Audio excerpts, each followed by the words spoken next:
മണികളൊക്കെ ഇന്ന് നമ്മൾ പഠിക്കാൻ പോകുന്നത് സോഫ്റ്റ്വെയർ പോർട്സിനെ കുറിച്ചിട്ടാണ്. പോർട്സ് എന്ന് പറഞ്ഞാൽ PORTS പോർട്സ്. അപ്പോൾ നമ്മൾ കഴിഞ്ഞ വർഷം ഹാർഡ്വെയർ പോർട്സിനെ കുറിച്ചിട്ട് പഠിച്ചിട്ടുണ്ടായിരുന്നു. എന്താണ് പോർട്സ് എന്ന് പറഞ്ഞു കഴിഞ്ഞാൽ? പോർട്സ് എന്ന് പറഞ്ഞാൽ CPU-ൽ ഇൻപുട്ട് അല്ലെങ്കിൽ ഔട്ട്പുട്ട് ഡിവൈസസിനെ കണക്ട് ചെയ്യാൻ വേണ്ടി ഉപയോഗിക്കുന്ന ഒരു പ്ലേസസിനെയാണ് നമ്മൾ സാധാരണ ഹാർഡ്വെയർ പോർട്സ് എന്ന് പറയുന്നത്. അതായത് നമുക്കറിയാം CPU-ലേക്ക് മറ്റ് ഇൻപുട്ടോ ഔട്ട്പുട്ടോ ആയിട്ടുള്ള ഡിവൈസസുകളെ നമുക്ക് കണക്ട് ചെയ്യണം. ആ കണക്ട് ചെയ്യുന്ന പ്ലേസ് അതിനെയാണ് നമ്മൾ ഹാർഡ്വെയർ പോർട്സ് എന്ന് പറയുന്നത്. ഫോർ എക്സാമ്പിൾ ഇപ്പോൾ നമുക്ക് മോണിറ്റർ CPU-ലേക്ക് കണക്ട് ചെയ്യുമ്പോൾ അത് കുത്തുന്ന സ്ഥലത്തിനൊരു പ്രത്യേക പേരുണ്ട്. അതായത് ഫോർ എക്സാമ്പിൾ VGA പോർട്ട് എന്നാണ് അതിന് പറയുന്നത്. അല്ലെങ്കിൽ മൗസ് അല്ലെങ്കിൽ കീബോർഡ് കുത്തുന്ന സ്ഥലം, CPU-ലേക്ക് കണക്ട് ചെയ്യുന്ന പ്ലേസ്, അതിനെ നമ്മൾ PS/2 പോർട്ട് എന്നാണ് പറയുന്നത്. അതായത് ഓരോ ഇൻപുട്ട് ഔട്ട്പുട്ട് ഡിവൈസസും കണക്ട് ചെയ്യുന്ന പ്ലേസസിനെ ഹാർഡ്വെയർ പോർട്സ് എന്ന് പറയും. ഇനി നമ്മൾ ഇന്ന് പഠിക്കാൻ പോകുന്നത് സോഫ്റ്റ്വെയർ പോർട്സിനെ കുറിച്ചിട്ടാണ്. എന്താണ് സോഫ്റ്റ്വെയർ പോർട്സ് എന്ന് പറഞ്ഞാൽ? നമുക്കറിയാം, നമുക്ക് വെബ് സെർവറുകളിൽ നിന്ന് ഡിഫറെൻറ്റ് സർവീസസുകൾ നമുക്ക് അവൈലബിൾ ആണ്. For example it can be an email service ആവും. അപ്പോൾ ഓരോ വെബ് സെർവറിൽ നിന്നും എന്ത് തരം സർവീസാണോ നമുക്ക് ലഭ്യമാക്കേണ്ടത് അത് ആ വെബ് സെർവറിൻ്റെ IP അഡ്രസ്സിൻ്റെ കൂടെ ആ സർവീസിൻ്റെ ഒരു നമ്പർ നമ്മൾ കണക്ട് ചെയ്തിട്ട് എഴുതുകയാണ് ഈ സോഫ്റ്റ്വെയർ പോർട്സ് എന്ന് പറഞ്ഞാൽ മനസ്സിലാക്കേണ്ടത്. അതായത് ഇപ്പോൾ നമുക്ക് ഗൂഗിൾ വെബ് സെർവറിൽ നിന്ന് ഒരു ജിമെയിലിൻ്റെ ഒരു ഫെസിലിറ്റിയാണ് നമ്മൾ അവൈലബിൾ ആക്കണമെങ്കിൽ നമുക്ക് എന്താണ് ആദ്യം ഗൂഗിൾ വെബ് സെർവറിൻ്റെ IP അഡ്രസ്സ് കിട്ടും. ആ IP അഡ്രസ്സ് കിട്ടിയാൽ മാത്രമേ ഗൂഗിൾ വെബ് സെർവറിൻ്റെ ഉപയോഗം നമുക്ക് കിട്ടുകയുള്ളൂ. ഇനി അതിൻ്റെ പെർട്ടിക്കുലർ സർവീസ്, അതായത് ഇമെയിൽ സർവീസ് പ്രൊവൈഡ് ചെയ്യണമെങ്കിൽ ആ സർവീസസിന് പ്രൊവൈഡ് ചെയ്യാൻ വേണ്ടി ഒരു പെർട്ടിക്കുലർ നമ്പറുണ്ട്. ആ നമ്പറും അതിനോട് കൂടി കണക്ട് ചെയ്ത് എഴുതിയാൽ മാത്രമേ നമുക്ക് ആ സർവീസ് നമ്മുടെ ബ്രൗസർ കമ്പ്യൂട്ടറിലേക്ക് ലഭ്യമാക്കുള്ളൂ. Different type സർവീസസുകളുണ്ട്. അതായത് ഫയൽ ട്രാൻസ്ഫർ ചെയ്യാൻ വേണ്ടിയിട്ടുള്ള സർവീസ് ഉണ്ട്. പിന്നെ അതുപോലെ തന്നെ ഞാൻ നേരത്തെ പറഞ്ഞു ഇമെയിൽ സർവീസിന് വേണ്ടിയിട്ടുള്ളതുണ്ട്. അപ്പോൾ അതിനൊക്കെ ഒരു പെർട്ടിക്കുലർ പോർട്ട് നമ്പേഴ്സുകളുണ്ട്. ഫോർ എക്സാമ്പിൾ ഫയൽ ട്രാൻസ്ഫറിനാണെങ്കിൽ ഫയൽ ട്രാൻസ്ഫർ പ്രോട്ടോക്കോളിൻ്റെ നമ്പർ എന്ന് പറയുന്നത് 20 അല്ലെങ്കിൽ 21 ആണ്.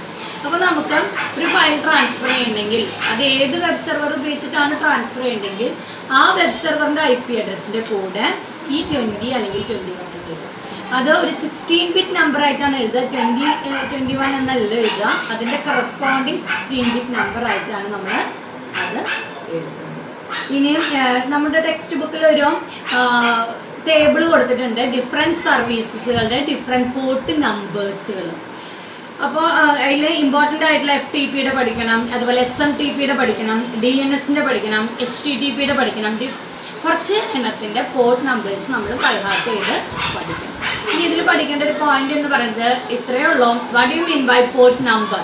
Port number is a 16-bit number which when added to a computer's IP address or URL can be used for communicating with a particular service available on that server. അതായത് ഇതൊരു 16-bit നമ്പറാണ്. ഈ സർവീസിൻ്റെ 16-bit number ആ web സെർവറിൻ്റെ IP അഡ്രസ്സിൻ്റെ connect ചെയ്തിട്ട് എഴുതിയാൽ മാത്രമേ നമ്മുടെ കമ്പ്യൂട്ടറിലേക്ക് നമുക്ക് അതിൻ്റെ ഗുണം കിട്ടുകയുള്ളൂ. ഇതിനെയാണ് നമ്മൾ എന്തെന്ന് പറയുന്നത്? സോഫ്റ്റ്വെയർ പോർട്സ് എന്ന് എഴുതുന്നത്. അപ്പോൾ നിങ്ങൾ ടെക്സ്റ്റിൽ മാർക്ക് ചെയ്യേണ്ട പോയിന്റ് എന്ന് പറയുന്നത് software port is used to connect a client computer to a server to access its services like HTTP, FTP, SMTP, etc. You need to distinguish each services from each other. Each port should have a particular number and we will write it as a 16-bit. ഇതാണ് software പോർട്സിനെ കുറിച്ചിട്ട് പറയുന്നത്. സെർവറിനെ കുറിച്ചിട്ടാണ് അടുത്ത് നമ്മൾ പഠിക്കുന്നത്. അതായത് DNS എന്ന് പറഞ്ഞാൽ ഡൊമെയിൻ നെയിം സിസ്റ്റം എന്നാണ്. അതായത് ഇതൊരു സ്പെഷ്യൽ കമ്പ്യൂട്ടറാണ്. ഇതിലൊരു സ്പെഷ്യൽ നെറ്റ്വർക്കിംഗ് സോഫ്റ്റ്വെയർ ആണ് ഇൻസ്റ്റാൾ ചെയ്തേക്കുന്നത്. എന്തിനാണെന്ന് വെച്ച് കഴിഞ്ഞാൽ നമ്മുടെ ലോകത്തുള്ള എല്ലാ വെബ്സൈറ്റുകളുടെ സ്റ്റോർ ചെയ്ത് വെച്ചിരിക്കുന്ന വെബ് സെർവറിന് ഒരു പെർട്ടിക്കുലർ IP അഡ്രസ്സ് ഉണ്ടാവും. അതായത് എല്ലാ വെബ്സൈറ്റുകളും സ്റ്റോർ ചെയ്ത് വെച്ചിരിക്കുന്നത് ഓരോ പ്രത്യേക വെബ് സെർവർ കമ്പ്യൂട്ടറിലാണ്. ആ ഓരോ വെബ് സെർവർ കമ്പ്യൂട്ടറിനും അതിൻ്റേതായിട്ടുള്ള IP അഡ്രസ്സ് ഉണ്ട്. ഇനി നമുക്ക് ഓരോ വെബ്സൈറ്റിനെയും നമ്മൾ വേർതിരിച്ചറിയുന്നത് ആ പേര് വെച്ചിട്ടാണ്. പക്ഷേ ഈ പേരിൻ്റെ കറസ്പോണ്ടിങ് IP അഡ്രസ്സും മാച്ച് ചെയ്ത് വെച്ചിരിക്കുന്ന ഒരു പർട്ടിക്കുലർ കമ്പ്യൂട്ടറിനെയാണ് നമ്മൾ എന്തെന്ന് പറയുന്നത് DNS സെർവർ എന്ന് പറയുന്നത്. അതായത് നമുക്ക് വെബ് സെർവറുകളുടെ IP അഡ്രസ്സ് ഓർത്തിരിക്കാൻ എളുപ്പമല്ല സാധാരണ ജനങ്ങൾക്ക്. അതായത് ഇപ്പോൾ ഒരു IP അഡ്രസ്സ് എന്ന് പറഞ്ഞാൽ 132.50.12.1 എന്നുള്ളതാണ് ഒരു കമ്പ്യൂട്ടറിൻ്റെ IP അഡ്രസ്സ്. ഇപ്പോൾ ഗൂഗിളിൻ്റെ IP അഡ്രസ്സ് അതാണെന്ന് വെച്ച് കഴിഞ്ഞാൽ ഒരെണ്ണത്തിൻ്റെ നമുക്ക് നമ്പർ പഠിച്ചു വയ്ക്കാൻ എളുപ്പമാണ് സാധാരണ ജനങ്ങൾക്ക്. പക്ഷേ ഡിഫറെൻറ്റ് വെബ്സൈറ്റുകളുടെ നമ്പറുകൾ ഓർത്ത് വയ്ക്കാൻ എളുപ്പമല്ല. അതുകൊണ്ടാണ് അത് ഓർത്ത് വയ്ക്കാൻ ബുദ്ധിമുട്ടുള്ളത് കൊണ്ടാണ് അതിൻ്റെ കറസ്പോണ്ടിങ് ഒരു വെബ്സൈറ്റിൻ്റെ നെയിം നമ്മൾ ഇറക്കിയിട്ടുള്ളത്. അതാണ് ജനങ്ങൾക്ക് കൂടുതലായിട്ട് ഓർത്ത് വയ്ക്കാൻ എളുപ്പം. പക്ഷേ നമ്മളൊരു വെബ്സൈറ്റിന് വേണ്ടി റിക്വസ്റ്റ് ചെയ്യുമ്പോൾ നമുക്ക് കണക്ഷൻ കിട്ടേണ്ടത് ഏതിലേക്കാണ്? വെബ് സെർവർ കമ്പ്യൂട്ടറിലേക്കാണ് കിട്ടേണ്ടത്. അപ്പോൾ അതിൻ്റെ IP അഡ്രസ്സാണ് നമുക്ക് വേണ്ടത്.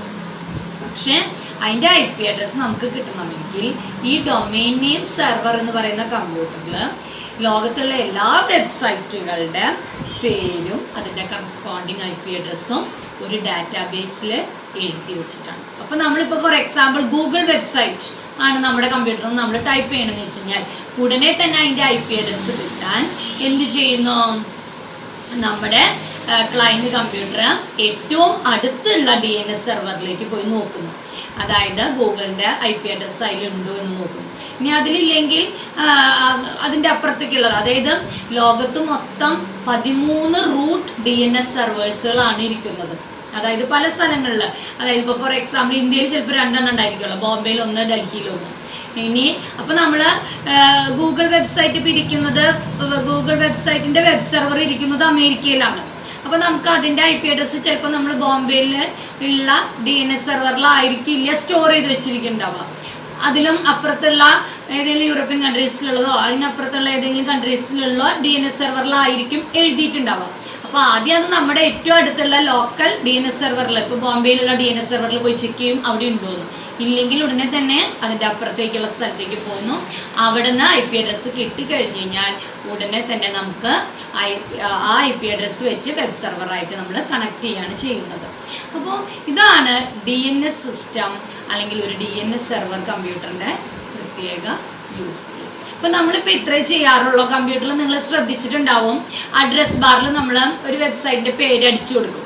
പേര് അടിച്ചു കൊടുത്തു കഴിഞ്ഞിട്ട് എൻ്റർ അടിച്ചു കഴിഞ്ഞാൽ ഉടനെ തന്നെ ആ അഡ്രസ് ബാറിൽ നിങ്ങൾ ശ്രദ്ധിച്ചിട്ടുണ്ടാവും ആ വെബ്സൈറ്റിൻ്റെ പേര് പോയിട്ട് അവിടെ ഒരു കമ്പ്യൂട്ടറിൻ്റെ IP അഡ്രസ്സ് തെളിഞ്ഞു വരുന്നത്. ഫോർ എക്സാമ്പിൾ 192.32.20.1 എന്നൊക്കെ ഒരു നമ്പർ വരും. അതായത് ആ വെബ്സൈറ്റ് സ്റ്റോർ ചെയ്ത് വെച്ചിരിക്കുന്ന വെബ് സെർവറിൻ്റെ IP അഡ്രസ്സാണ് അവിടേക്ക് വരുന്നത്. ഇനി ആ IP അഡ്രസ്സ് കിട്ടിയാൽ മാത്രം പോരാ, നമുക്ക് എന്താണ് ഇനി നമ്മൾ ആ വെബ് സെർവറിൻ്റെ എന്ത് സർവീസാണോ ആവശ്യപ്പെടുന്നത് ആ സർവീസിൻ്റെ പോർട്ട് നമ്പറും കൂടി അതിൻ്റെ അസോസിയേറ്റഡ് ആയിട്ട് നമ്മൾ എഴുതാണ് ചെയ്യേണ്ടത്. അപ്പോൾ നമുക്ക് പഠിക്കാനുള്ളത് ഇത്രയേ ഉള്ളൂ. എന്താണ് ഒരു DNS സെർവർ എന്ന് പറഞ്ഞാൽ? ഒരു DNS സെർവർ എന്ന് പറഞ്ഞാൽ it runs A special purpose networking software. അതിൻ്റെ ഒരു പ്രത്യേകതയാണ്, അതൊരു സാധാരണ കമ്പ്യൂട്ടർ അല്ല. അതിൽ എന്ത് സോഫ്റ്റ്വെയർ ആണ് ഇൻസ്റ്റാൾ ചെയ്തിരിക്കുന്നത്? സ്പെഷ്യൽ പർപ്പസ് നെറ്റ്വർക്കിംഗ് സോഫ്റ്റ്വെയർ ആണ്. ഇനി അതിൽ എന്താണുള്ളത്? It contains A database. ഒരു ഡാറ്റാബേസ് ഉണ്ട്. ഡാറ്റാബേസ് എന്ന് പറഞ്ഞാൽ ബൾക്ക് ഓഫ് ഡാറ്റ സ്റ്റോർ ചെയ്യുന്ന ഒരു പെർട്ടിക്കുലർ സോഫ്റ്റ്വെയറിനെയാണ് നമ്മൾ ഡാറ്റാബേസ് എന്ന് പറയുന്നത്. It contains A database of domain names.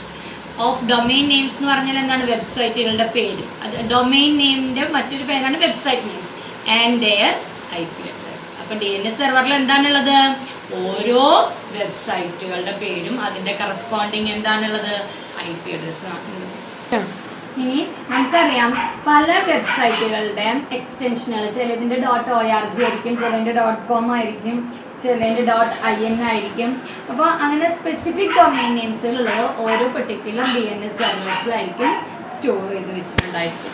ഇനി നമുക്ക് അടുത്തത് പഠിക്കാനുള്ളത് എന്താണെന്ന് വെച്ച് കഴിഞ്ഞാൽ what are the steps to resolve the IP address of the DNS server. ഒരു DNS സെർവറിൽ നിന്ന് നമുക്ക് എങ്ങനെ IP അഡ്രസ്സ് റിസോൾവ് ചെയ്യാവുന്നതാണ്. അത് വളരെ ഇമ്പോർട്ടൻ്റ് ആണ്. നിങ്ങളുടെ ടെക്സ്റ്റ് ബുക്കിൽ പേജ് നമ്പർ 88 ഒരു 6 സ്റ്റെപ്പായിട്ട് എഴുതിയിട്ടുണ്ട്. അത് എല്ലാവരും നന്നായി പഠിക്കണം, പരീക്ഷയ്ക്കൊക്കെ ചോദിക്കാറുള്ളതാണ്. അത് ഇത്രയേ ഉള്ളൂ. ആദ്യത്തെ സ്റ്റെപ്പിൽ പറയുന്നത് നമുക്ക് അതിൻ്റെ ഡിഫറെൻറ്റ് സ്റ്റെപ്സുകൾ, അതായത് ഒരു IP അഡ്രസ്സ് റിസോൾവ് ചെയ്യുന്ന ഡിഫറെൻറ്റ് സ്റ്റെപ്സുകളാണ് നമ്മൾ പഠിക്കാൻ പോകുന്നത്. അപ്പോൾ അതിൽ ആദ്യത്തെ സ്റ്റെപ്പ് എന്ന് പറയുന്നത് എല്ലാ ബ്രൗസേഴ്സും store the IP address of the recently visited website. അതായത് ഇപ്പോൾ എൻ്റെ കമ്പ്യൂട്ടറിൽ ഞാൻ റീസെൻ്റായിട്ട് വിസിറ്റ് ചെയ്ത എല്ലാ വെബ്സൈറ്റുകളുടെ IP അഡ്രസ്സുകളും ആ സിസ്റ്റത്തിൻ്റെ ലോക്കൽ മെമ്മറിയിൽ സ്റ്റോർ ചെയ്തിട്ടുണ്ട്. അപ്പോൾ ഞാനൊരു വെബ്സൈറ്റ് ടൈപ്പ് ചെയ്യുമ്പോൾ, അതായത് അഡ്രസ് ബാറിൽ വെബ്സൈറ്റ് ടൈപ്പ് ചെയ്യുമ്പോൾ ഉടനെ തന്നെ അത് അതിൻ്റെ ലോക്കൽ മെമ്മറിയിൽ ഉണ്ടോ എന്നാണ് ചെക്ക് ചെയ്യുന്നത്. ലോക്കൽ മെമ്മറിയിൽ ഉണ്ടെങ്കിൽ പിന്നെ അത് ഡയറക്റ്റായിട്ട് നമുക്ക് അതിൻ്റെ IP അഡ്രസ്സ് കിട്ടിയപ്പോൾ നമുക്ക് വെബ് സെർവറായിട്ട് കണക്ഷൻ ചെയ്യും. ഇനിയിപ്പോൾ അവിടെ ഇല്ലെങ്കിൽ, if it is not found in the browser cache, it checks. അത് ഉടനെ തന്നെ ചെക്ക് ചെയ്യുന്നത് ഓപ്പറേറ്റിംഗ് സിസ്റ്റത്തിൻ്റെ ക്യാഷിലുണ്ടോ എന്നാണ്. ഓപ്പറേറ്റിംഗ് സിസ്റ്റത്തിൻ്റെ ക്യാഷിലുണ്ടെങ്കിൽ നമ്മൾ എന്ത് ചെയ്യുന്നു, അവിടെ നിന്ന് ഉടനെ തന്നെ നമുക്ക് IP അഡ്രസ്സ് കിട്ടി കഴിഞ്ഞാൽ പിന്നെ കണക്ഷനായി വെബ് സെർവറായിട്ട്. ഇനി അവിടെയും ഇല്ലെങ്കിലാണ് നമ്മൾ DNS സെർവറിലേക്ക് പോയിട്ട് ചെക്ക് ചെയ്യുള്ളൂ. അപ്പോൾ ഏറ്റവും അടുത്തുള്ള DNS സെർവറിൽ, അതായത് ലോക്കൽ DNS സെർവറിലാണ് ചെക്ക് ചെയ്യുന്നത്.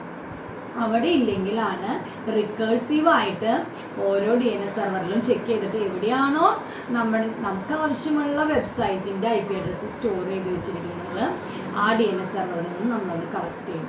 അത് കളക്ട് ചെയ്ത് കഴിഞ്ഞാൽ പിന്നെ ഉടനെ തന്നെ നമുക്ക് എന്ത് ചെയ്തു, നമ്മുടെ ക്ലയൻറ്റ് കമ്പ്യൂട്ടറിലുള്ള ബ്രൗസറും വെബ് സെർവർ കമ്പ്യൂട്ടറുമായിട്ട് നമ്മൾ എന്ത് ചെയ്യുന്നു, കണക്ഷൻ ചെയ്യുന്നു. അപ്പോൾ ഇവിടെ 6 സ്റ്റെപ്പുകളാണ് നമുക്ക് IP അഡ്രസ്സ് റിസോൾവ് ചെയ്യാൻ പറയുന്നത്. ആ 6 സ്റ്റെപ്പുകൾ നിങ്ങൾ നന്നായി പഠിക്കുന്നു.